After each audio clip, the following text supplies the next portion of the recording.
Akkam jirtu dhaggeeffattoota keenya kun jirraa miidiyaa istuudiyoo Waashingtan DC'tti argamuudha. Guyyaa har'aa keessummaa tokko Awurooppaa biyya Iskootlaand irraa ida'oo Muudii Qaalluu qabadhee isinii dhufee jira. Marii kan taasisnu yeroo ammaa kana biyyi Itoophiyaa akkasumas immoo Oromiyaan dippiloomaasiin ishii yookaan immoo qabeenya akkasumas ikoonomiin isii maal fakkaata kan jedhu irratti marii goonaa. Ida'oo Muudii egaa ogeessa qabeenya yookaan ikoonomistiidha. Biyya alaatti baratee muuxannoo baay'ee qaba.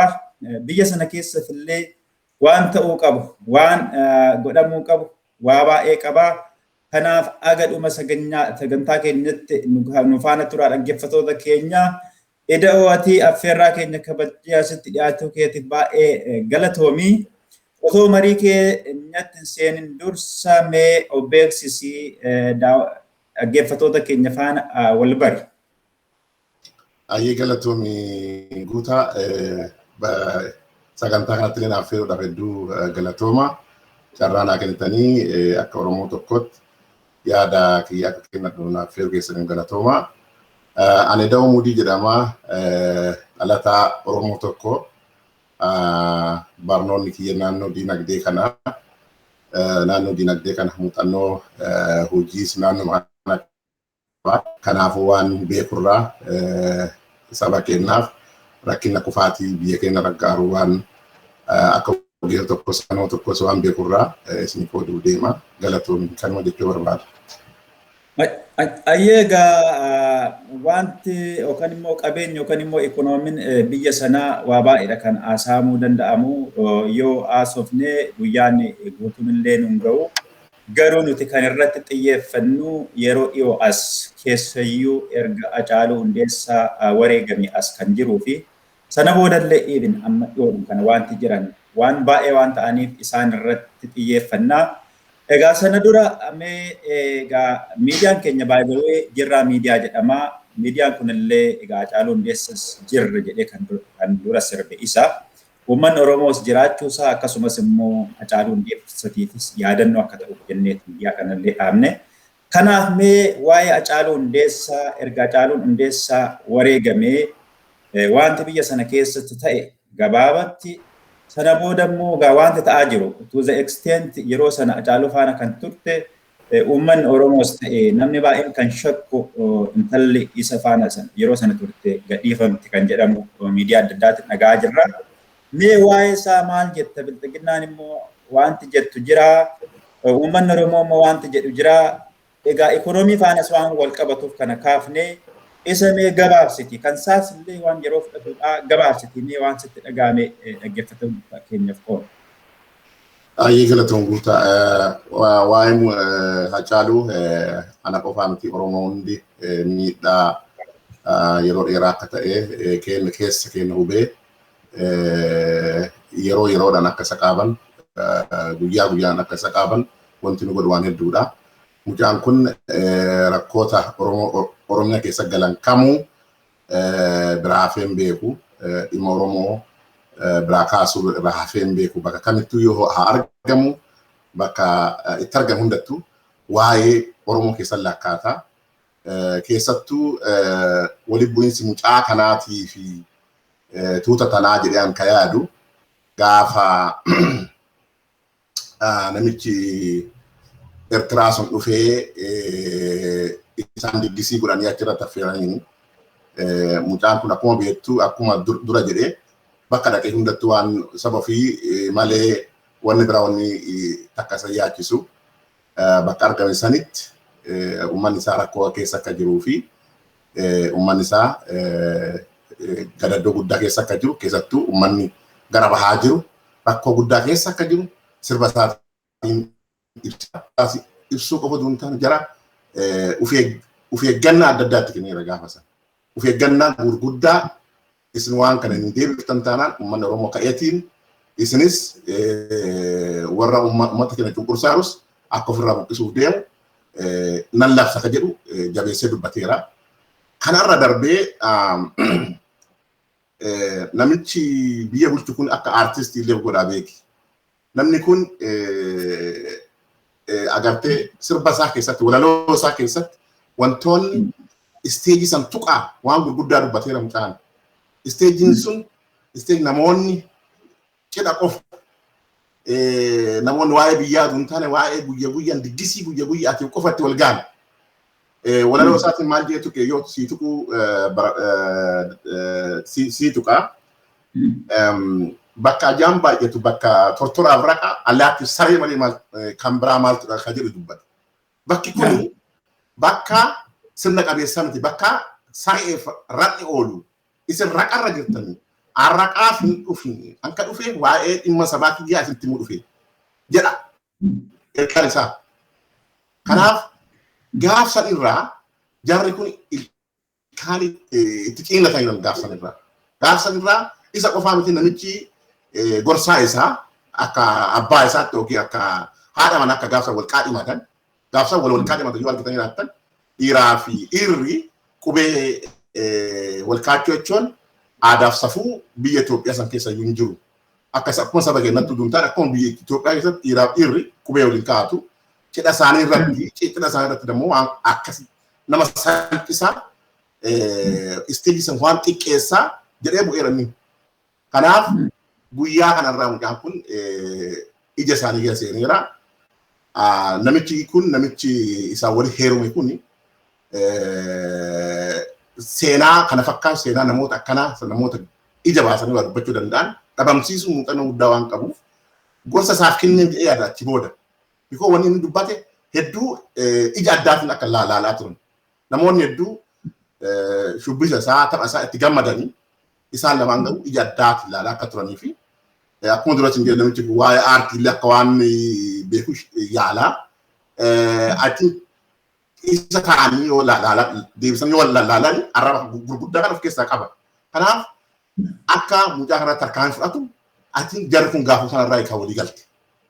Kanaaf Oromoon kana beekuu qaba. Mucaan gaafa kanarraa baay'ee waan kana.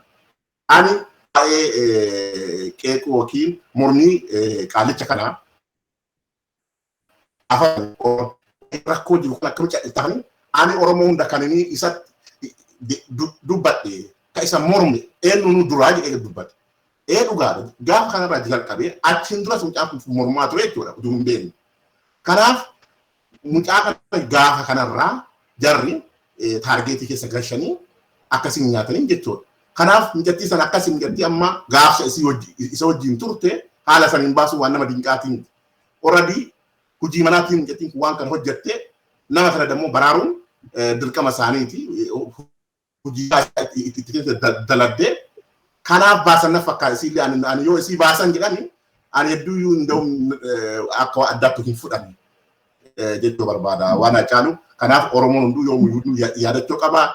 Dippiloomaasii keessatti bakka dippiloomaasii namoota adda addaa irra wal geenu ka'umsi rakkoo biyyasanii ka'umsa ajjechaa Hacaaluu akka ta'e namni hunduu jala muree beeka. Paarlaamaa hunda keessa yoo ka dubbatu yoo ka dhageessatu paarlaamaa EU keessatti paarlaamaa Ameerikaa keessatti bakka dippiloomaasii gurguddaan jirutti ka'umsi rakkoo Itoophiyaa mucaa kana ajjeesuu akka ta'e jala sararanii fudhatanii Oromoon dammoo irra hojjetaa kan. Guyyaa san booda Oromoon achi booda mootummaan kun mootummaa keessa jedhee faana deemu yoo jiraate warra garaa bitoo malee Oromoon kun falmii keessa jira jechuudha. Kanuma jechuu barbaada guutuu. Ayyee baay'ee galatoome waa baay'ee kaastertaa gaa Hacaaluun keessayyuu interviewin OMN irratti kaase. Interview sana gaa namni baay'een akka dhaggeeffatetti interview sana irratti namni inni hin xumne hin jiru. Warra biyya bulchus tuqee warra kaanis tuqee warra Minilikillee tuqee egaa isaan innisuma isa ajjeesanii innisuma immoo Jawaarii fi Baqqalaa fa'aa reenfa deebiftan jedhanii sana booda immoo eenyuun isaanillee amma ammaatti waan inni keessa jiru hin beeknaa. Egaa Hacaaluunis ani Oromoof qaaliidha akkuma jedhe qaaliidhumsaa eegateen wareegamee ammallee uummanni Oromoo egaa dhiigasaa akka baasu yookaan gaaf tokko immoo dhugaansa gaaf tokko akka baatu abdii guddaa qabna. Egaa nuti kan itti dhufnu egaa mariin keenya irraa waa'ee dippiloomaasii fi yookaan immoo qabeenya yookaan ikoonomiksiin biyya sanaa baay'ee gad deemaa jira. Egaa kooziinsa tokko kaafneerra Hacaaluu Hundeessaa galaafatamuudha. Kana booda immoo egaa waraanni Tigraayis jira. Maaliif dippiloomaasiin biyya sanaa guyyaadhaan gad deemaa dhufe? Mee dura dippiloomaasiidhaaf raakaana. Egaa innis qabeenya faana yookaan immoo ikoonoomii faana waan wal qabatuuf ikoonoomii irratti immoo wanti kun maal fidee jira mee akka ilaalcha keetitti egaa eenyu kee waan ta'eef piroofeeshinii kee waan ta'eef. Dhugaadha. Dinagdeen biyya kamiyyuu kan hoogganamu siyaasaan. Siyaasaani liidarshiippiidhaani bakka liidarshiippiif siyaasni itti kufetti dinagdeen kufeera jechuudha. Kanaaf biyyi sun kufaatii ka jalqabe gaafa dippiloomaatikaali gaafa siyaasaa fi liidarshiippiin kufe gaafa mootummaan fudhatama dhabe gaafa mootummaan amantummaa dhabe gaafa sarara kaasee dinagdeen kufuu jalqabe. Because wanni hundinuu liidarshiippiidhaan wal biyya nagaa qabdutti investimentiin deema. Biyya nagaa qabdutti daldalli deema. Biyya nagaa qabdutti ekspoortii importii deema. Kanaaf kufaatiin dinagdee kan calqabu liidarshiippiin gaaf kufeerraa. Liidarshiippiin kufuun mallattoo hedduu dubbachuu dandeenya. Tokkoffaa mootummaan biyya sanii fudhatama dhabu keessattuu warroota kaabaa warra siyaasa Itoophiyaa keessa gahee guddaa qaban tootaali harka isaatti baaniiran. Keessattuu waggoota tokko booda erga isaan waa'ee filannoo kana leellisuu jalqabanii booda harka isaaniitti baanii isaan ofii waan barbaadan ran godhuu akka danda'anii fi qunnamtiin mootummaa federaalaatiin mootummaa Tigraay adda citeera. Sababni guddaan kanaaf ta'e sugara dinagdeetti dhufneen dura sababni guddaan kanaaf ta'e inni jalqabaa paartii armaan dura jiru san jissuudha. Paartiin sun haa tolu haa badu paartii koaalishinii yookaan paartii sabaaf sablammoota keessattuu saboota gurguddaa walii hammatee biyya saniin deemaa ture. Paartiin sun gaafa jige tokkoffaa qunnamtiin isaanii achi dhaabata. Achi jiga jechuudha. Waa'een biyya sanii waa'een mootummaa achi dura filatamee aangoorra jiru achi dhaabata jechuudha. Achi booda namni biyya saniif fudhatama qabu tokko hin jiru jechuudha. Ergasii booda isa warri Tigraay naannoo isaanii uduun filatamne yookiin osoo uummataan hin filatamne filannoo sobaas haa ta'u dhugaa itti fufuu akka hin dandeenye waan beekaniif isaan filannoo keessa seenanii ergas booda rakkoon amma argamtu dhufaa deemee jechuudha. Kanaaf inni bu'uura tokko achi booda sabaaf sablammoota faana waliin ajjechaa asii achitti raawwatamaa deemuun keessattuu laphee saba keenya keessaa bahuun aangawoota uummanni keenya barbaadu aangoorra ari'uun siyaasa biyyattii keessatti hirmaannaa kan qabne godhuun kun rakkoo guddaa fidaa deema. Keessattuu kufaatiin diinagdee bal'inaan kan dhufe gaafa ajjechaan Haacaaluu dhufeen booda kufaatiin diinagdee dhufe. Because sabni keenya dhibbatti keessattuu warri daasforaa keessa jiru mootummaan kun mootummaa Oromoof hin taane akka ta'e gaafsa irraa beekanii jechuudha. Achiin duraayyuu mallattoon ture hedduu. Wantoota sabni keenya barbaadu wantoota saboota keenya rakkoo keessaa turan leellisaa akka ture. Warroota armaan dura saba keenya ajaa turan namoota saba keenya irratti rakkoo miidhaa guddaa geessaa turan deebi'eetiin hawultii yoo dhaabuu fi sun qunnamtii saba keenyaan qabu du'a citeera. Taayin sabni keenyaa fi waliin qabu citeera. Ergas booda sabni keenya namichi kun akka biyya saniif hin taane dippiloomaatikaali irra hojjetaa deema. Especially namni kun Oromoof qooduu hin taane Itoophiyaafis akka hin taane hojii dippiloomaasii irratti hojjetaa deema. Ergas booda suutuma suuta rakkoon biyya sanii hubataa dhufeera qaamonni biyya alaa kun. keessattuu warroonni fandii godhan warroonni liqaa kennan hubataa dhufan akka rakkoon biyya sanii yeroodhaan jijjiiramaatti jiru keessattuu wantoota isaan walii gaggalan akka IMF fi World Bank walitti isaanii yeroon jijjiiramaa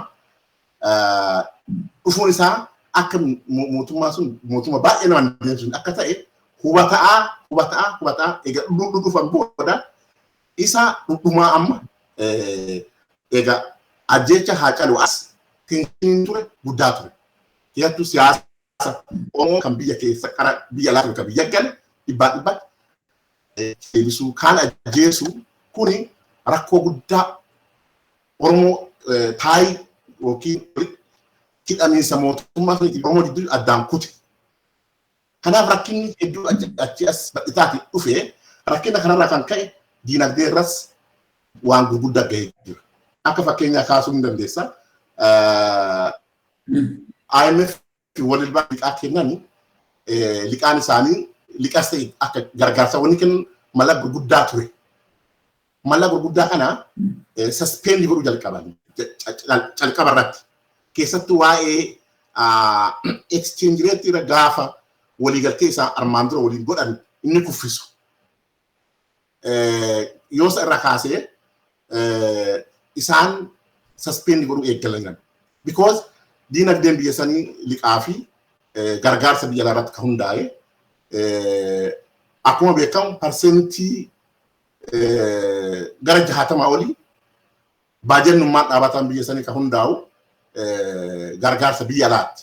Akka fakkeenyaa yookaan bara kana bajetaa bara kana kan isaan jedhan bajanni biyya sanii biiliyoona 13 ture. Biiliyoona 13 qabxii 6 ture. Yookiin akka Itoophiyaatti biiliyoona 476 ture. Kana keessa biyyittii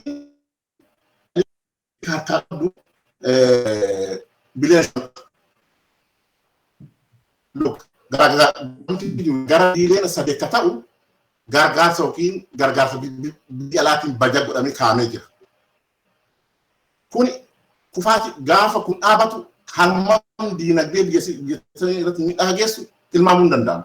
Walakkaa ol gargaarsa biyya alaatiin jetti biyyi sun kaa jiraatu diinagdeen biyya sanii ka socho'u. Tokkoffaa kanatu suspend ta'e. Kana ala gargaarsi hedduu jira. Kan inni gara NGOtiin deemuun kan gara charity adda addaatiin deemu kana ala jiran. Kuni kan mootummaan bajeta dhaabbataa fi bajeta kaapitaala jedhee ittiin deemu maallaqa guddaa tokko beeki. Kanaaf wanni kun dhaabatee jira yeroo kana suspend gara biiliyoona doolaara 8 ka ta'u 8.6 ka ta'u dhaabatee jira. Kuni kufaatii dippiloomaasii qabaate. Kan itti aanu daldala. Daldalli yeroo ammaa daldalli baay'isoo daldalli biyya sanii waggoota dhiyoo baay'ee guddataatiin dhufe. Bara 2018 olaalle daldalli biyya sii gara biiliyoona 2 gahee jira. Keessattuu daldalli kun kan hundaa'u buna irratti oomisha bunaa biyya alaa erguu irra hundaa'a. Kanaaf amma kun yeroo ammaa dhaabbatee jira. Dhibbalee ta'u almost daldalli hin jira jechuun baay'ee nama rakkisa. Because tokkoffaa buna dhufu waldaa garraa dhufu. Lammaffaa Guji. Sadaffaan Hararge. Bakkoota adda addaatiin dhufu jira. Bakkoonni gurguddaan lamaan suni bulaan buna guruu miti maasaa isaa dhaqee nagaan deebi'uu hin danda'u. Kanaaf inni dhaabatee jira. Kun amma yeroo ammaa kuni sochii biyya sanii keessatti hagam akka ta'e namni lakkoofsa harkaa qabamu danda'a. Inni biiliyoona 2 ta'e amma walakkaan isaa daldalamaa hin danda'u. Kun kufaatii guddaa. Lammata foreign direct investment isa jennu san. Namoonni biyya alaa biyya sanitti investmentii gurguddaa deemaa ture. Investmentiin abaaboo, investmentiin qonnaa karaa even gara industirii namoonni seenaniitiin hojjetaa ture hedduu jira. Inni kun gara biiliyoona 3 gahee ture. Yeroo ammaa kana biyya nagaa hin qabne, biyya tasgabbii hin qabne, diplomaatiin tokko Finfinnee keessaa bahee nagaan hin dandeenyetti investimentiin deemu tokko hin jiru. Kanaaf kunis kufaatii isa guddaa tokko. Inni arfaffaan turizimiidha. Turizimiin biyya sana irra guddataa dhufeera. Inni isaa xiqqaallee haa ta'u malee keessattuu tasgabbii armaan dura biyyattiin qabdura kan ka'e guddataatiin dhufeera. Yeroo dhiyootti yoo ilaalle bara 18 namichi kun dhufu yoo ilaalle oomisha biyyattii parsantii 9 ta'ee jira. Turizimiin kun yookaan gara mallaqa yoo deemne gara biiliyoona 7tti ol guddateera. Doolaar biiliyoona 7tti ol guddateera. Yeroo ammaa kana turistii akkamitti biyya sana dhaqa? Duraayyuu Afrikaa keessaa biyyoonni naga qabdi, biyyoonni tasgabbii qabdi, fooyyee qabdi jedhanii ilaalamtu turte. Amma dippiloomaatonni isaa hedduun of eeggachiisan lammii isaanii akka biyya san deemuu hin dandeenye yookaan biyya san ka deeman ta'an akka mootummaatti gaafatanii fudhan already beeksisaa jiran. Kanaaf kun rakkina guddaa fidee jira. Inni dhumaa remittansi jenna. Isa lammiin biyya sanii biyya fi ittiin gargaaratu jechuudha. Inni kun walakkaa biiliyoona tokko ture haga namichi kun dhufutti. Walakkaa biiliyoon doolaara haasaa barbaachisee wanni ragaan dubbatu kun hunduu. Walakkaa doolaara biiliyoona gaheera. Inni kun tokkoffaa maaliif gargaara naan jette namni tokko maatii isaa yookiin fira isaa yoo gargaaru karaa biraatiin biyyallee gargaara. Biyyi sun daldala yookiin foreign trade kan godhuu dandeettu sharafa argatti jechuudha karaa biraatiin. Kanaaf kunis amma gaaga'umsa guddaa I think lammiin biyya sanii keessattuu sabni Oromoo fi Tigiree mootummaa keessa baatee yeroo ammaa kanatti sabni guddaan dammoo akka biyya ilaa jiru kana. Kanaaf wanni kun diinagdee Itoophiyaa irratti waan guddaa geesseera. Diploomaatikaali keessattuu biyya alaarraa waa wal quunnamu waan ta'eef biyyi kana dhabde hagam miidhaan akka irra gahu tilmaamuu hin danda'amu. Mallaqa kana yoo walitti fidde kun mallaqa waggaa tokkooti. Waggoota lamaan sadii deeme kana keessatti hidhataa dhufee amma dammoo bara kana tilmaamuu hin danda'amu. Namni fiigarii kana yookiin mana san keessa qabu yookiin ministeera faayinaansii waan kana shallagee hamma maga miidhamne adda baasuu hin danda'ama jechuudha. Kanaaf wanni kun miidhaa gurguddaa biyya sana irra geesse daasfara Oromoo gabbayee iyyuu dippiloomaasii waliin haasa'uun qaamota mirga namaa waliin haasa'uun rakkoon kun gaaga'umsi kun akka dhufuu fi akka mootummaan kun agamu ta'eera jechuudha. Kanaaf akka nama tokko waan kana wanni an xiinxalu rakkoon miidhaan biyya sana irra gaheera jedhee yaadu. Ayyee baay'ee galatoome gaati waa baay'ee kaaftertaa egaa waanuma gabaabaa si yaadachiisuudhaa fi keessayyuu amma remitaansii wajjin wal qabatee egaa remitaansii akkasumas immoo import exportii kana yoo ilaalle inni birriin biyya sana keessa jiru gara doolaaraatti yeroo jijjiiramu waan eenyu qabu natti fakkaata. Egaa yeroo ammaa kana waa'ee sadakaafnee keessayyuu amma yeroo dhiyoo keessa birriin biyya sanaa jijjiirameera. Birriin sunis kan jijjiiramee fi maallaqa seeraan araatee to'annaa kanaaf jijjiirame jechaa turanii. Eddasiis amma keessayyuu birriin biyya sanaa fi doolaara yookaan yuuroo wajjin yeroo wal bira qabnu baay'ee gadi bu'aa deemee jira birriin suni. Akkasumas immoo black market kan jedhamu irratti reetiin yookaan immoo exchangein jiru baay'ee bal'aadha.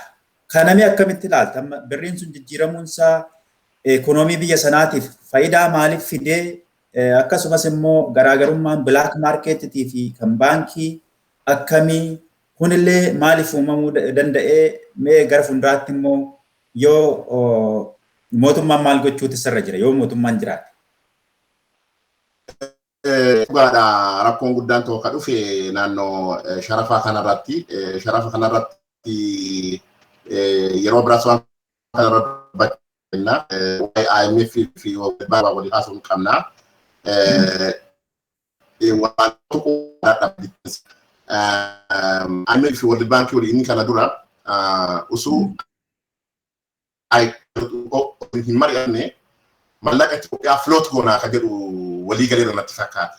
Because walii bu'insa float jechuun sharafa biyya sanii arma dura floatiidhaan yookiin hidhamaadha. Mootummaa waggaa waggaan tilmaamee hammana sharafna ka jedhu waggaa waggaan pilaandiidha. Inni warri IMF kuni mallaqa sii kennina mallaqa biyya sanii tan float nu gootaadhaan kana fedhii mataa isaanii qaban isaallee waan kuniif because sektara faayinaansii biyya sanii galchuu ta'uu danda'a fedhii biraas ta'uu danda'a akka kana float godhu barbaadanii turan hayyee jedhee ture booda implementation yoo gahanii ogeessonni akkana fakkaatu ogeessonni ganda faayinaansii keessa jiranii ganda gara baankii fayyafaa jiranii wanni kun ta'uu akka hin dandeenyee fi yeroota akka ittiin diinagdee biyya akka liqimsuu danda'uu fi akka biyyattii isa rakkoo guddaa keessaan ga'u itti manna fakkaata. So wanni kun akka baay'ee leessan deemsifnee yoo jaraa deebisu wali bu'insa achi dhufe jechuudha. IMF yeroo tokko wal guddaan tureera. Guddaan kee waan kana. Isaan fedhii isaaniitiif waan kana raawwatan. Booda irra garuu dubbii hin taane akkas. Because realitiin jiru akkasii miti. Arma dura mallas yeroo adda addaa gaafatameera waan kana. Akka float godhuu fi akka sharaf biyya sanii mootummaadhaan hin to'atan. Inni guusan waan kana fudhataman argatame hin didee akkasuma sistema faayinaansii addunyaa keessaallee almost baaseera jechuudha. Achi booda biyyi sun kan sharafattuun mallaqa US doolarii nagaddi jechuudha. Almost currency fi dhokfatteetiin. Kanas mallas ifaan waa hedduu kaayee jira yogguu sanitti. Kana godhu hundammoo biyya san baraareera waa hedduu. Inni mallattoon tokko waan isin jechuu barbaadu bara diinagdeen warri lixaa kun rakkoo guddaa keessa gale Itoophiyaan hammas hin miidhamne. Miidhaan hagas ga'u irraan ga'e. Warroonni currency isaanii float ta'e rakkoo guddaa keessa jiranii miidhaa guddaa irra ga'ee jira. Inni rakkin tokko achii ka'a.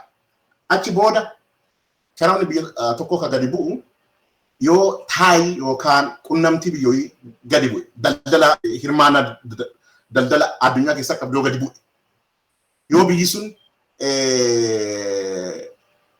daldala qunnamtii keessatti warroota humna qaban kana waliin hin qabne automatically wanni sun exchange rate biyya sanii gadi bu'a. Lammata diinagdeen biyya sanii baay'ina ariitii guddaadhaan gabbu'e. Kun immoo akka currency biyya sanii gabbu'u contribute godhee jira. Isaa alatti rakkoo biraa kan fide mallaqa jijjiiruun sunuu rakkoo mataa isaa qaba. Mallaqa jijjiiruun akka sirna diinagdeetti waan lamaaf jijjiirta. Nootii kan jijjiirtu waan lamaaf. Tokko shororkeessummaan biyya keessa yoo baay'ateef.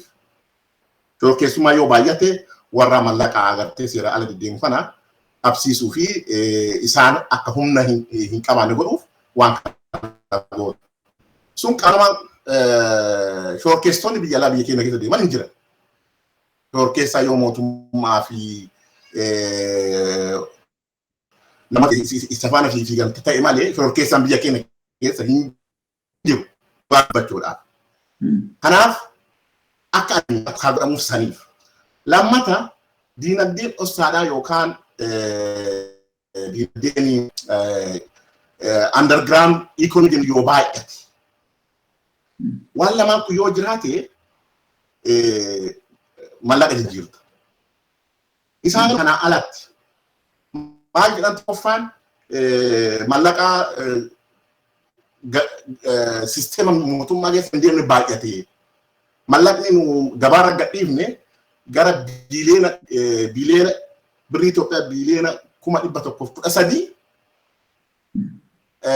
sisteema mootummaa keessaa bahee yookiin sisteema baankii keessaa bahee achuma sarkuleet godhaa. Kanaafuu wanni kun harka nu adeemuu hin dandeenye kaashiin hin qabnu wanta kana deeffachuudhaaf mallaqa jijjiiruu qabna dhan. Waan kana jijjiiruuf by the way karaa kana deemuun sin barbaachisu.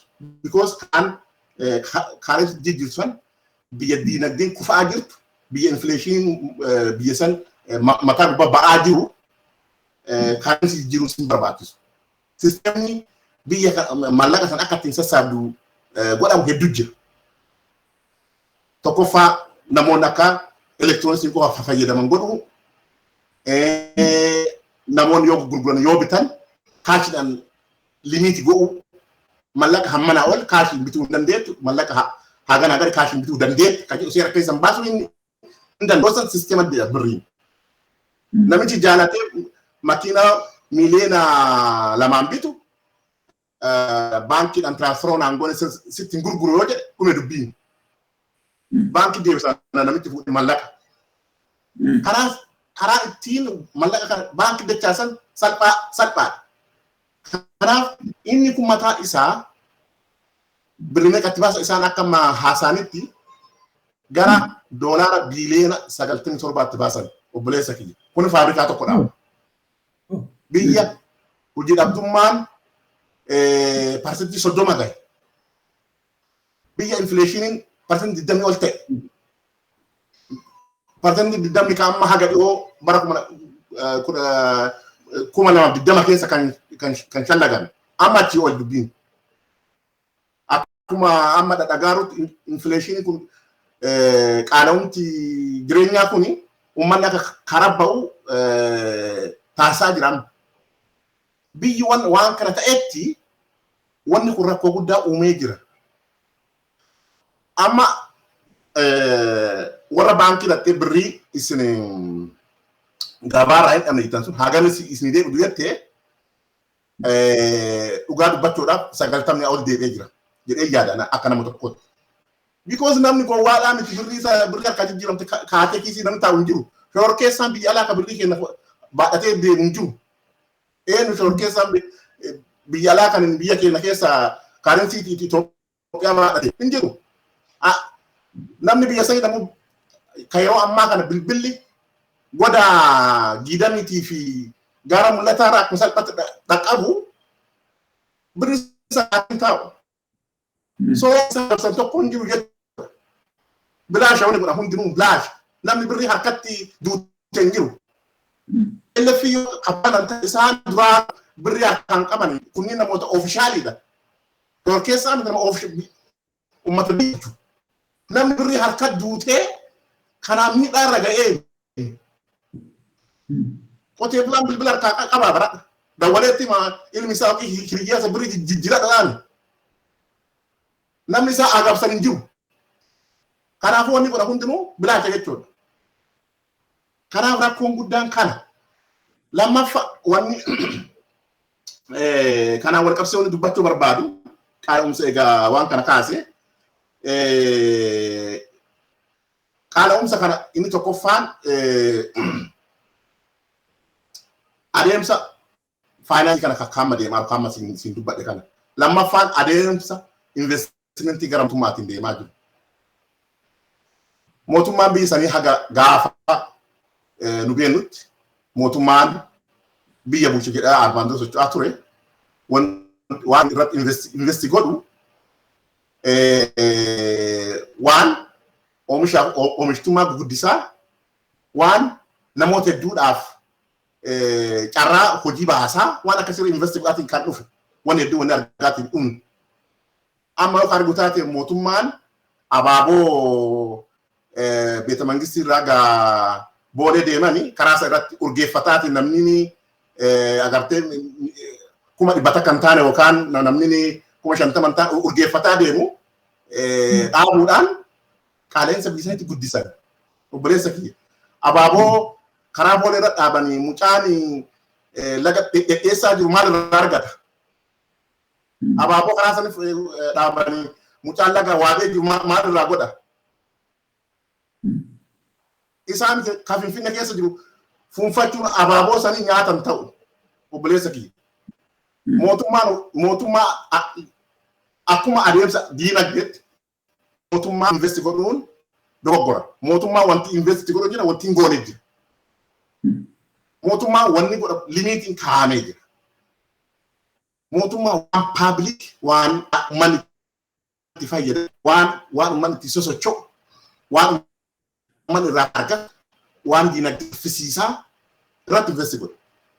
Mootummaan waan namoonni dhuunfaa itti bashannan namoonni dhuunfaa itti bashannan. Amma paarkii kan Finfinnee xumuree paarkii lama guddaa amma naannoo Amaaraatii fi naannoo Kibbaa dhaabuuf deeman.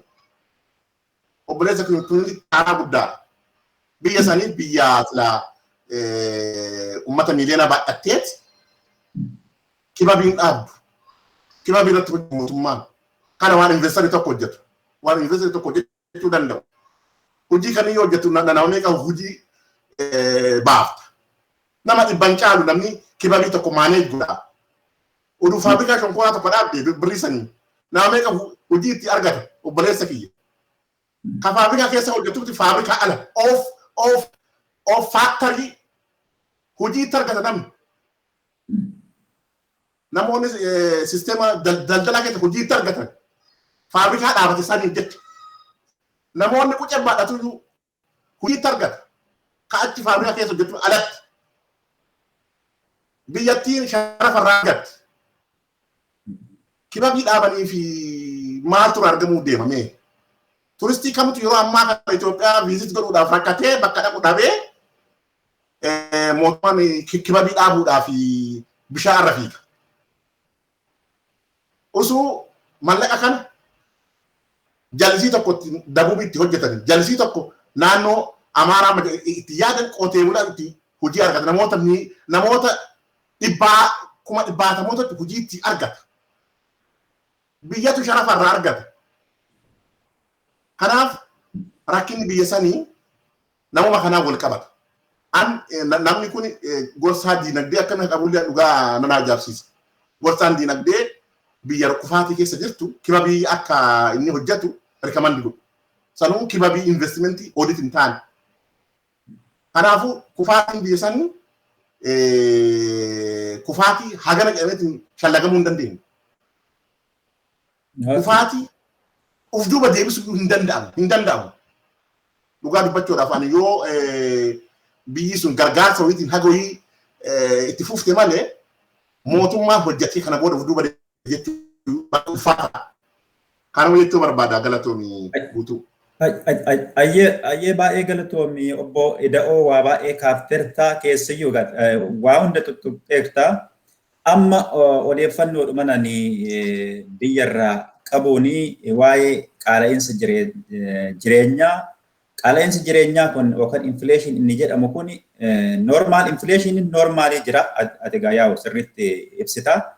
Garuu infleeshin inni kun harka 3 harka 4 fakkeenyaaf kan birrii 50 ture tokkichumaan ka'ee 150 galu kan birrii 100 ture tokkichumaan ka'ee 300 galu 500 galu kanarraa kan ka'e amma keessayyuu magaalota gurguddaa keessatti construction adda addaa dhaabbachaa jira. Construction sun yoo dhaabbate namoonni achi keessatti qacaraman dafqaan bulaadhaa qabee amma injiinara gubbaatti hojii gallakkisu maatii qabu. Sun egaa multiplier effect isa jedhan sana wal qabata egaa wanti ikoonoomii wanti hundumtuu wal qabataa walitti jira. Kanaaf amma kisaaraa paartiin biyya sana bulchaa jiru karaa dippiloomaasiis haa ta'u karaa ikoonoomis karaa siyaasatti fideen garuu amma gatii sana kan kaffalaa jiru uummata keenya. Amma isaan karaa adda addaatiin haa ta'u kaadirees haa ta'u maalis haa ta'u mindaan isaanii hin beekamaa waan isaan argatan hin beekamaa garuu eenyu kana kan argaa jiru uummata. Uummanni mootummaa yookaan waajjira mootummaa hojjetu malaamaltummaa adda addaa yoo hojjechuu baate mindaan isaa hin beekamaa. Mindaan isaa sun nyaacha isaa ta'ee kiraa manaa isaa ta'ee maatii isaa bulchuu akka hin dandeenye namni of jibbee aga waa tokko ofirratti fudhachuutti ga'ee jira. Kanaaf mee waa'ee infleeshin yookaan immoo qaala'insa jireenyaa irratti mee sirriitti akka bal'iftee nuuf ibsituun barbaada. Ayyee galatu guutaa alaayinsii jireenya waa lamaan dhufa. Tokko fedhii yoo dabale demand push inflation jenna isaan. Demand push inflation yeroo adda addaa yoo investment biyya keessa babal'atee yoo namoonni hojii dambitti argatan namni hedduu yoo mallaqa kiisii agartee qabaachuun kun guddate in dhufa suni demand push inflation jenna. Kun demand push miti kan amma biyya Itoophiyaatti argu. Kanaan cost push inflation jenna. Waan akka jennuuf waa hundarra gatiin dabale. Bobaa irratti hin dabala. Waan biyya alaa irraa dhufu irratti hin dabala. Akkasuma sosochiin biyya san illee yoo waan limit ta'eef namni akka salphaa biyya san keessa deemu waan kunis akka gatii ol ka'uuf kontribuuta. Waan biraa wanni isin jechuu barbaada asirratti wanti na qabachiifte Itoophiyaan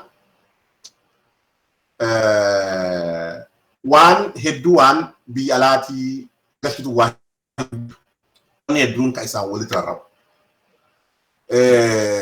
Wanti biyya san keessatti konsiim godhama hedduun biyya alaatii gala. Wanni kun amma daldalli nama dhaabatee jira. Innis waan dhaabbatee yookiin qal'atee jira. Dhaabachuullee waan qal'atee jira. Kanaaf wanni qal'ate suni fedhiin nama armaan dura tun sun gadi bu'uu hin danda'u. Namoonni achuma jiran. Kanaaf dirqama gatii ol ka'uun dirqama. Because namoonni kun waan harkaa qaban qofa geessuu danda'ani. Keessattuu sochiin baay'ee limitiidha. Kanarraa kan ka'e gatii ol ka'a. Beekamaadha. Kanarraa hojjechuu qabu silaa mootummaadha. Mootummaan gama kan hojjeta dimaandiin inflation kun ganda dimaandii jenna ganda fedhii keessatti rakkoo uumame. Yookiin supply gara dhiheessa keessatti mootummaan waa gahee wayii taphachuu qaba. Kara nyaataatiin haa ta'u, gara meeshaa adda addaa dhiyeessuutiin haa ta'u, gara sin supply side irra hojjechuu qaba. Akkuma dura sin mootummaan supply side irra hojjetaa jiru. Oomisha yoo taate oomisha bal'isuu irratti wanni hojjetaa hin jiru. Akkuma waliin dubbanne mootummaan even akka inflationiin ol deemu mallaqa waan oomisha hin guddifne irratti invest godhaa jira. Kibaa biiroo invest godhu, abaaboo dhaabuu invest godhu, qaala'insa gabaa keessatti uummata Finfinnee akka rakkoo guddaa keessa galu kan godhe mallaqa humna diinagdeen magaalaa sanii baay'achuu hin dandeenye irra jissan. Wanni irra jissan sun immoo waan productive miti waan inni oomisha fidaatiin miti. Usuu shunkurtii masnoo yookiin jallisii shunkurtii tokko dhaaban uummata Finfinneetii fi kontribuushinii guddaadha. Because shunkurtiin laga maqitti oomishamtu uummata Finfinnee nyaata. Amma uummata Finfinneetii kan hojjetame dhagaa tuulame. Dhagaa hiikkaa hin qabne. Dhagaa san nyaata uummanni. Koottaa laala dhagaa kanaa if kottaatti kafalaa jedheen. Guyyaa koottaa daawwadhaatiin naa kafalaa jedhe. Look, kanaaf rakkoon guddaan asirraa duratti mos hin ga'eera. Mootummatu waa irra hojjetu wallaale. Kara agartee kara dhiheessaati wanni hojjetamaa hin jiru. Mootummaan kan sammuu isaa hidhame kibabii irratti. Kibabii babal'isuu irratti. Kibabiin nama dhibbaa yoo guddatama kan Inxooxxoo irraa hojjetama nama meeqa hojii argate nama dhibban ta'a. Nama dhibban caalu obboleessa keedu shiifti sadiin hojjetanii nama dhibban caalan. Mallaqa isa duuka fiddeetiin maqii irratti yookiin bakka tokko dheessaa geessee masnoo bante uummata meeqa hojiitti argata. Nama mooqatu hojii keessa seena. Warra tajaajila kennu meeqa hojii keessa seena. Kanaaf rakkoon jiru as bira. Qaala'insi kun ganaa itti fufee rakkoo biraa keessa jiru seenna. Kanaaf uummanni kun uummata waan solvi ta'uu miti. Kun waan mootummaan solvi godhu qofa. Because uummanni achi jira. Uummata kana hidhisuu hin dandeettu. Yoo maybe akka amma waraanaan deemu kanatti hidhisee wanna godhe malee hidhisuu hin dandeettu. Fe'iin jira. Bakka fe'iin jirutti yoo dhiyeessi hin jiraanne rakkoo kana uumama. Ittuma fufa rakkoon kun jechuudha. Ayyee baay'ee galatoome rakkoo jirus akkasumas immoo furmaata jirus nu dhiyeessiteerta. Egaa amma projektii tokko jalqabuun dura wanti jedhamu maayinni problem analysis kan jedhamu jira. Problem analysis maayinni rakkinni jiru maayinni rakkina maaltu jira? Rakkina sana keessaa immoo rakkinni baay'ee guddaa ta'e rakkina isa kamii? Kanuma tamma kaafte kan. Biyyi sun rakkina paarkii hin qabdu. Paarkii yoo qabaattes immoo rakkinoonni biraa guutan. Namni yeroo ammaa kana maastersii baatee, digirii baatee, maastersii baatee hojii dhabee ta'a. Kun maatii kanaaf hojii banuun waan tokko kan dursuu qabu otoo ta'uu paarkii ijaaruun waan hin taanedha. Egaa namoonni advaayizii godhamu, namoonni hojjetanu, nama baratu yoo ta'e evidence based kan jedhamu jira. Maaltu jira biyya sana keessa? Maal haa dursinu? Maal haa hojjennu jettee anaalaayizii gootetu malee lafumaa kaatee paarkii Inxooxxootu hojjennaa, paarkii Beeta Mangistiitu hojjenna jedhamee miiliyoona meeqa achirratti eenyu jechuun barbaachisaa hin turre. Dimokiraasii fiduudhaaf immoo achirratti hojjetamuutu isarra tureeyyuu. Kun kana egaa kisaaraa dippiloomaasii kanaaf kisaaraa dippiloomaasii irra qaqqabe kana keessayyuu biyyoonni lixaa Awurooppas ta'ee Ameerikaan amma dugda isaaniitti garagalchanii dugda itti garagalchuu qofa otoo hin ta'in iyyuu sa'aatii 72 sii kenninaa keessayyuu Tigraay keessaa waraanni Eertiraa akkasumas immoo waraanni milishaan naannoo Amaaraa yaaba'u jechaa jiru. Isarratti mee ga'een diyaaspooraa egaa kan Awurooppas quba qabdaa kan Ameerikaallee quba qabdaa. Waan kana saaxiluu keessatti diyaasporaan maal taphate? Egaa karaa hiriiras bakkee adda addaatti ba'amaa jira asumallee dhiisittuu dhiyoo kana baanetti turre. Egaa karaa advokeesiis hojjetamaa jiranatti fakkaata. Kanarratti mee diyaasporaan maal taphate jara kana saaxiluu irratti? Isii jechuun dura waan infleeshinii fi hojii dhabdummaa fi qaala'umsa jireenyaa kana samaraas godhuu barbaada.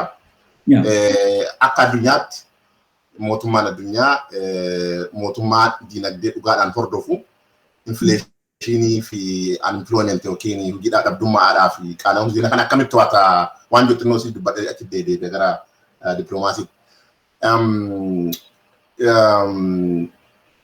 Seneetiin Ameerikaa gabaasa walgahii jalqaba guutaan Ameerikaa qofa natti fakkaatu akka Ameerikaa dhagaye malee kan biyyoota hundaayyuu jalqaba gabaan isaanii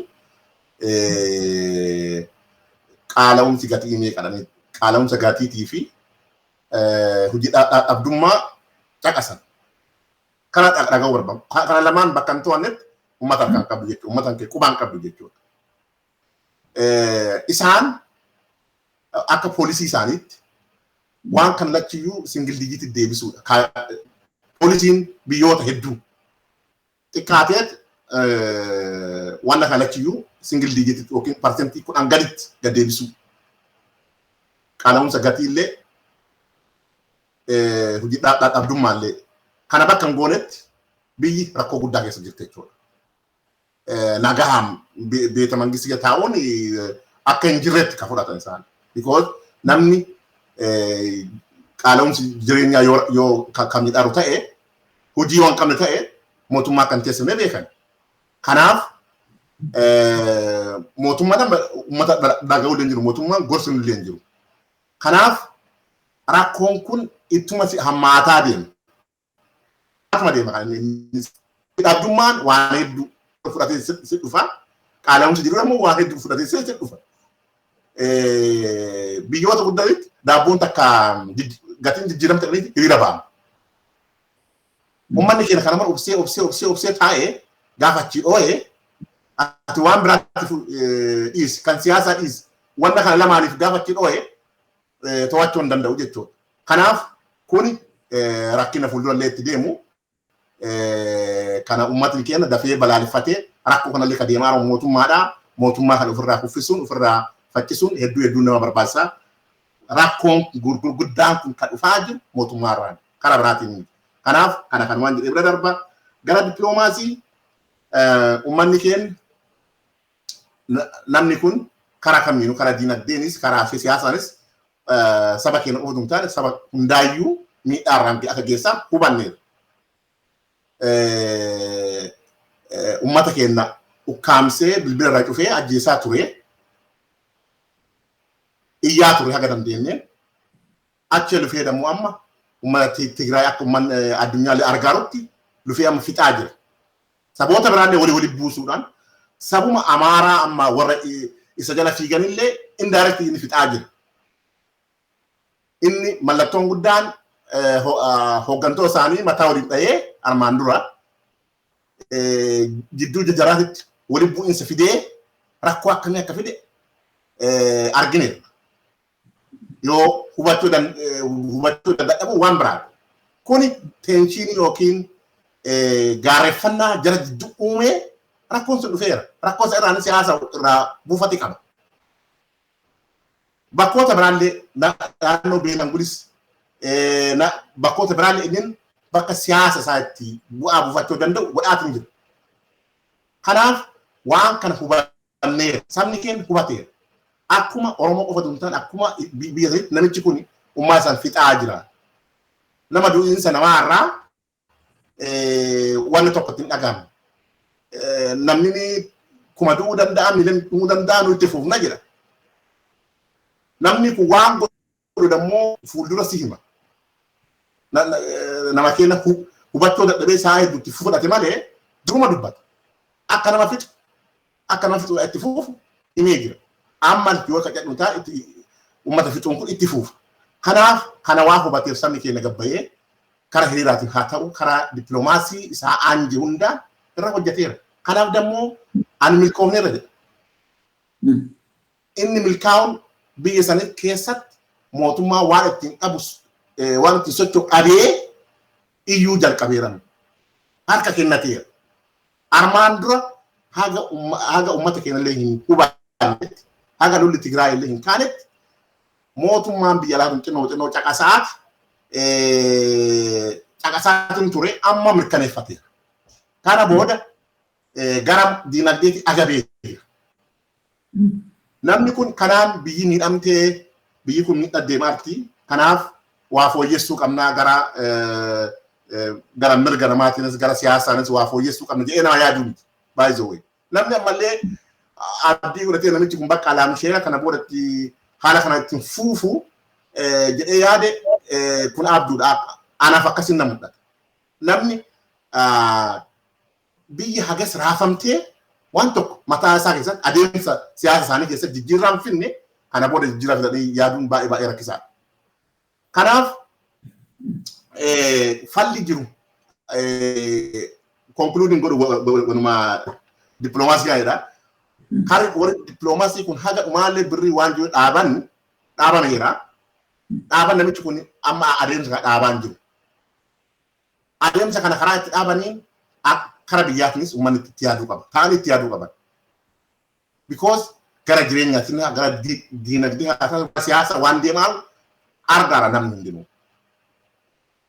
Kanaaf warri mootummaalee gara diinagdeetiin dadhabanii diinagdeen irra dhaabanii dadhabanii gara biraan tarkaanfachuuf deemaaran. Ameerikaan gara biraan tarkaanfattee deemaa. Because namichi kun nama ajjeechaa dhaabaa hin jiru. Agartee kanaaf rakkoon kana deemaara. Karaa dippiloomaatiif uummanni keenya waan hojjete ani uummata daasuraatu jechuu barbaadu waan hojjetaniif itti milkooftan dhibbaan dhaabateera wanti jechuun danda'ama yeroo ammaa kana. Because amma biyyoonni mallaqa suspend godhuu darbanii gara qoqqobbii deemaa jiran. Qoqqobbii deeman jechuun wanni nu armaan dura gaafataa turre ta'eeraa jechuudha.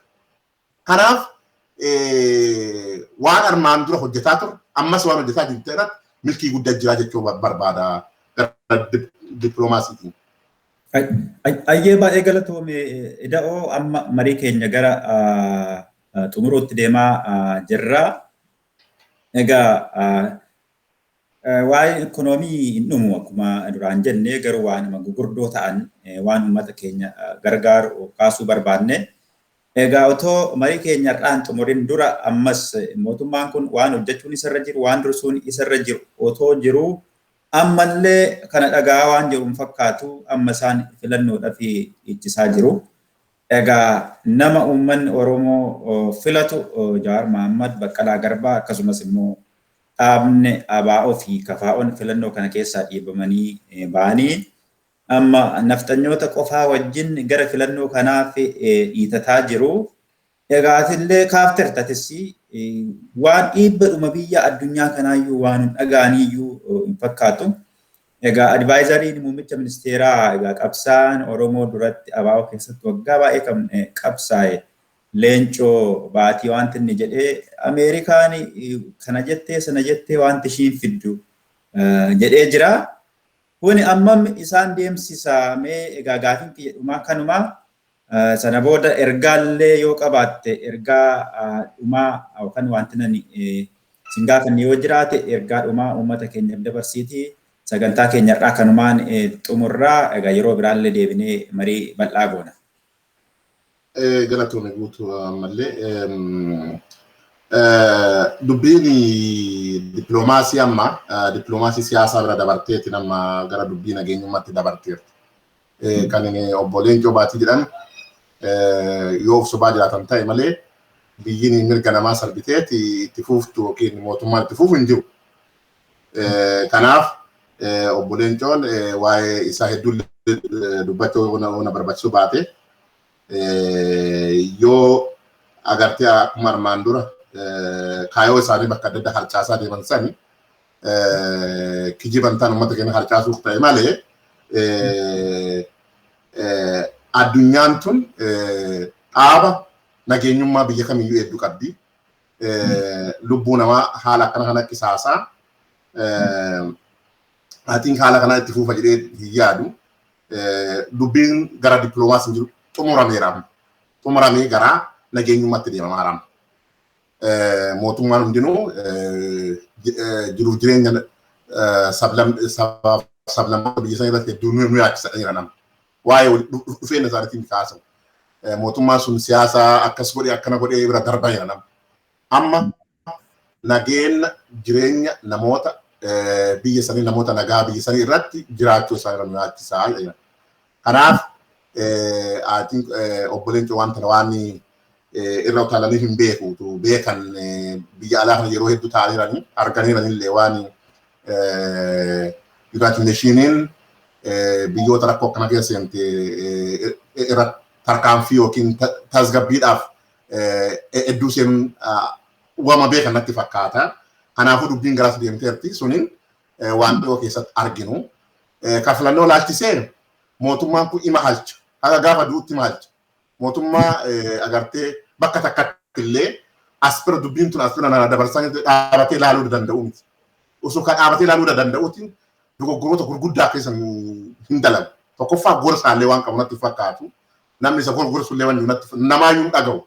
Namni kun duuka nama dhaga'u jalqaba hiriyyaa isaa dhaga'a. Hiriyyaa isaa kan armaan dura bakka kana isa ga'e dhaga'a.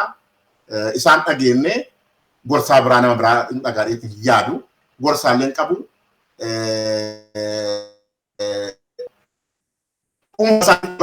Biyyi takka kaabinee wayitiin bulti garee namoota agartee hayyuu ta'an kan agartee naannoo mootummaa aangoo guddaa qaban namoota saniin ta'anii waan murteessan. Murtii biyya sanii keessatti haala sanillee waan murtaa'u natti hin fakkaatu. Namoota kanatu waan barbaade godhee kaan shororkeessee, kaan sodaachisee, kaan ari'ee, kaan irra murteessee waan barbaade godhaa deemaa jechuudha. Kanaaf dhaabatee wal'aaniinti isaan halchama deemaa jiran filannoon arma booda deemu filannoo nagaan deemu yaadu. Oromoon at least paartiin bakka na bu'a jedhe paartiin akka filannoo tokkollee yoo achi keessa hin jirre sabni keenya gabbahee isa filata dheellee hin yaadu. Filannoo maafuu dhaqee hin galmaa dheellee hin yaadu. Eenyu at least bar inni deeggara armaan dura paartii isaanii ture yookiin miseensa isaanii ture miliyoona 5 qabadhaniitiin faarsaa turan. Miliyoona 5 alabar uummanni Oromoo gara miliyoona 50 yookiin 45 hin jiraaba. Sunni illee bara oomishni barbaada. Yoo miliyoona 50 sunu armaan dura OPDO amma gara PP deebi'ee isaan kafalatu ta'e miliyoonni 45 illee oomishni barbaada bara. Saniif waan qopheessan hin qaban. Miliyoonni 50 bahee filachuu danda'a. Garuu sabni keenya bal'aan miliyoona 50 sunu hin jiru. Sabni keenya dammoo bakka filannoon hin jirretti bakka waa keessa filannoo jechuun maqaan maanu waan jiraa keessa waa filuudha. Bakka waan wanti keessaa filti hin jirre already ufachi kaayee jira. Already na uma jira namni biraan jiru kootu anuma mallaqa baasuun barbaachisu bara eega already ufiltee keettee mallaqa baasanii filannoodhaaf deemsisuunu I think akka naannoo keenyatti waan barbaachisutti fakkaatu. Naannoo biraa paartiin biraa jiraachuu danda'an beeku. Naannoo keenya garuu isaan hojjeta PP ma jira. PP kophaa isaa uumataan filannoon ta'u inni kun agartee maal filachuu deema namni. Already warri isa filatan warri isa deeggaran isa faana jiru. Warri isa deeggaran wanni filachuu dhaqan wayitu hin jiru jechuudha. Kanaaf filannoon akka naannoo keenyatti uummanni keenya akkamitti akka ilaalu hin beeku. Kanallee waan galmaa irratti fakkaatu filannoon deemu hin jiru jechuudha. Halchamaa jechuudha. Halchaara waan darbu hin qabu. Kanuma jedha filannoo laalchisee. Ayyee baay'ee galatoome egaa amma ergaan dhumarratti dabarsite yoo qabaatte ergaa carraasa dhumaa sii kenneetaniin sagantaa keenya har'aa kanaan xumurre. Hayyee galatoome dhaamsini saba keenyaan dabaratu uummanni keenya waa hundaa beekaa miidiyaa garaagaraatiin dhaamsa adda addaa darbaa. Anis akka nama tokko waan jechuun barbaadu uummanni keenya sabni keenya yeroon akkanatti inni xiqqaatellee hin jiru sabni badhaan kun hayyuu isaa xiqqeessuun hayyuu isaa haala hin taane hidhuun ajjeesuun beekaa isaa ajjeesuun ija isaa ajjeesuun zabanootuma armaan dura illee hin taane kana guutaa kanatti uummanni keenya waan amma deemaa kan sirriitti laaluun barbaachisaadha. Keessattuu kaan ajjeesanii kaan malidhaatti galchanii filannoodhaaf deemne hoo jedhan maal goona ka jedhu akka nama dhuunfaattis akka gareettis sirriitti ta'aniitti yaaduun barbaachisaadha. Haala kanaan hoo ka deemnu ta'e jiruuf jireenya uummata keenyaa maal akka ta'aa jiru haalli siyaasaa waan maal akka ta'aa jiru argaa jiranii. Haalli kun eessa nu geessa inni ta'anii gullaalan amma. Haala kanaan eessa ga'uu dandeenya. Dabana wayyaanee illee uummanni keenya hagana rakkanne, hagana hin beelofne, hagana hin dararamne, hagana mana dhaatti illee hin ajjeefamne. Wayyaanee illee ajjeesaa turte garuu haala kanaan ajjeeftee bineensaaf laan. Zabana nama ajjeesanii bineensaaf laafan fageenya jechuudha. Kanaafuu kun uummata keenyaaf salphina guddaadha. Zabana sila paartiin armadura maqaa Oromoo dhaatu tokko namni achi keessaa bahee wayii isa bulche jedhanitti armadura alagaa himataatiin turre amma ka alagaa san caalutu dhufeetiin saba keenya salphisaara. Kun amma yeroo ta'anii itti yaadan yeroo ta'anii waan godhuman sabni keenya itti yaada. Yeroo gatta'anii ilmi isaa waan sobaatti hirmaatu waan hin taane hirmaatu itti ta'anii gorfatan. Ilmi isaa firri isaa ollaan isaa namoota dogoggora kana keessa seen hedduu jira. Yeroo ta'aniitiin itti ilaalan jechuun waan kana. Kanaaf sabni keenya waan kana hojjechuudha warri biyya keessa warri biyya alaa waan danda'u godhaa gara dippiloomaasiin ta'uu karaa siyaasa biyya keessa deeggaruun sagalee uummata keenya ta'uun waan danda'u godhaa jira. Warri biyya keessa keessattuu namoota mana keenya ba'aat uummata keenya basaasaa uummata keenya diinaa kennan irra hojjechuun yeroo isaa adda. Uummata keenya yeroo dheeraadhaaf kan miidhaa ture, kan hin salphisaa ture, kan diinaaf illee kennaa ture, gantootuma keenya jechuudha. Ilmoo mana keenyaa ba'utu ilma keenya dibsee gurguraara jechuudha. Kanaaf namoota waan akkana kana hirmaatan akka nama dura kaafteetu harma dura qabsaa'u Oromoo guddaa ture. Sirna kana keessa uummata keenya kijibaa jiru namoota akkana gizeen dhaabadha. Kuni gola mara keessa uumamee jira. Gola san gola kana waan jennu hin qabu. Gantuun warri garaadhaaf bitan warri waan xiqqoodhaaf waan oolmatti guyyaadhaaf bitamanii saba kennaniidhaan uumaman kan dhaabsisuun nurra jira. At least ilma mana keenyaa ba'u ilma ollaa keenyaa ba'u abbaa isaa gorsuu dhaabsisuu hin dandeenye.